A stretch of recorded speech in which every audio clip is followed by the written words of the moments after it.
తెలంగాణ రాష్ట్రంలోని అరాచక ప్రభుత్వాన్ని గద్దె దింపేందుకు నరేంద్ర మోడీ నాయకత్వాన్ని బలపర్చాలని బీజేపీ రాష్ట్ర ప్రధాన కార్యదర్శి ప్రదీప్ కుమార్ కోరారు. నాగర్ కర్నూలు జిల్లా కేంద్రంలో జూన్ 25న నిర్వహిస్తున్న నవసంకల్ప సభ ఏర్పాట్లను పరిశీలించిన ఆయన బీజేపీ కార్యాలయంలో సభకు సంబంధించిన కరపత్రాలు విడుదల చేశారు. అనంతరం జిల్లా పరిషత్తు మైదానంలో సభ ఏర్పాట్లను పరిశీలించారు.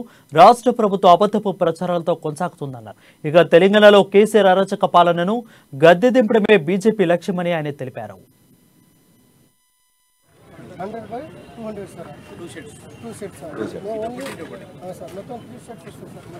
25వ తేదీ ఎల్లుండి సాయంత్రం 4 గంటలకు ఈ స్కూల్ గ్రౌండ్ ఏదైతే ఉందో జెడ్పీ స్కూల్ గ్రౌండ్ ఏదైతే ఉందో దీనిలో Bharatiya Janata Party All India president Nadda గారి బహిరంగ సభ ఉంది.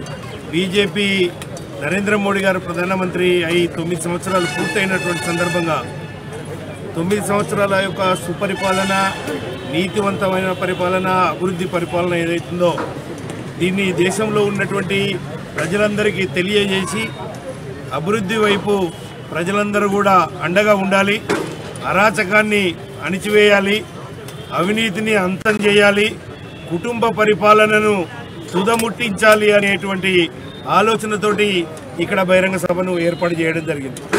దేశం మొత్తం మీద 75 సంవత్సరాల స్వతంత్ర భారతదేశంలో నరేంద్ర మోడీ గారంత నీతివంతమైనటువంటి పరిపాలన ఈ 75 సంవత్సరాల్లో ఎప్పుడు కూడా చూడలేదు అని చెప్పేసి ఈరోజు మేధావులందరూ కూడా చెప్పుకుంటా ఉన్నారు. కేంద్ర క్యాబినెట్లో ఏ ఒక్క కేంద్ర మంత్రి కూడా అవినీతితోటి గద్దె దిగలేదు. గతంలో పరిపాలించిన అన్ని రాజకీయ పార్టీలు ఏ ఒక్క మంత్రి కూడా అవినీతి అనేటువంటి మచ్చబడకుండా బయటికి పోలేదు. అంత తేడా ఈరోజు నరేంద్ర మోడీ పరిపాలనకు ఈ దేశాన్ని పరిపాలించిన ఇతర పార్టీలకు తేడా ఉంది. ఈ తేడాను గమనించి